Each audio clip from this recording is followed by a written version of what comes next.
Hi, in this video I'll show you how to make this scene more cinematic, like this. I'll show you how I place the lights, and step-by-step color grading. So let's start with the key light. I'm using Amaran 200X with aperture Fresnel 2X. It's going to be our key light, which will bounce off of a table on a subject space. Next one, a practical light, and that will be motivated with an extra light from the side. Furthermore, I'm going to use another motivational light, which is going to be daylight balanced, and I'm using Godox RGB light for that. And eventually we have the background light, which is lit through the blinds, and it gives a bit of a texture to the light, and that's why we have the Godox light as a rim light for the subject. And here we have the whole setup, how it looks like. I'm recording obviously with Pocket 6K, and this is the scheme of the set. And now we can see the subject with the whole lights on. I'm still missing kind of a texture, so I'm going to use a regular smoke machine just to add some haze. It needs a bit of time to settle down because it's a bit too strong. And now we can see before and after without haze and with haze. It's way too strong, so we need to wait a little bit to get it more diffused. And after a couple of minutes, we have a final result that looks like this. And this is with the grade. So that's basically it. Now let's jump to DaVinci Resolve and let's do the grading of the scene. So I'm going to use Color Space Transform and 6K's White Gamut Gen 4/5 to DaVinci White Gamut and Intermediate as an output gamut.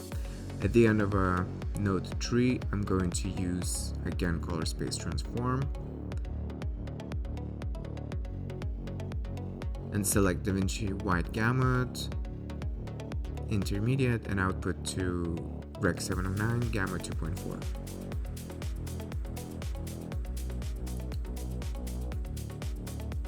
And here we have the first look. Let's introduce some contrast for the image and make sure we're checking our scopes. We don't want to have too many highlights or too crushed shadows, so we're adjusting midpoint as well to reduce the overall brightness of the image. And as we have some smoke in the shot, it's good to know that the smoke or haze adds a bit of an extra stop to overall image and brightens it up in comparison to the image without the smoke. Alright, moving on, we are going to do some adjustments. So that blue in the background, I'd like to have it more towards tint, so I'm just adjusting that with the color warper tool. And next one, we're gonna use some curves to adjust overall contrast of the image. And since we have different lights set up, let's say tungsten lights as a key light and background we have a daylight, that naturally creates that color contrast and that cinematic orange teal kind of look. So that's why we don't have to work too much with the image, and just we can focus on the smaller details.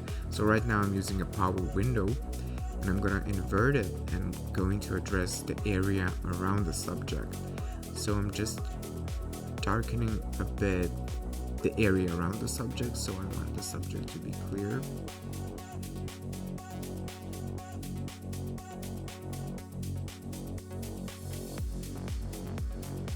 And I'm blurring it out slightly.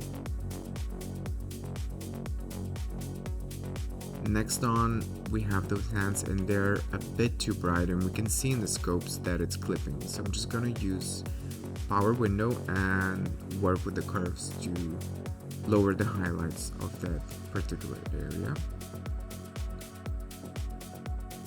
And we're gonna leave it like this for now. Next up, I'm gonna add some grain to the image.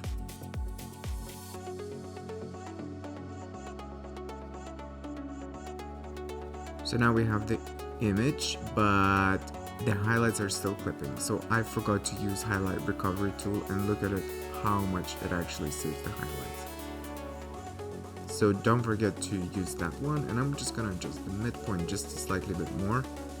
And we have a final image ready. Alright guys, thank you very much for watching. I hope you liked it and inspired you to go and do your own stuff.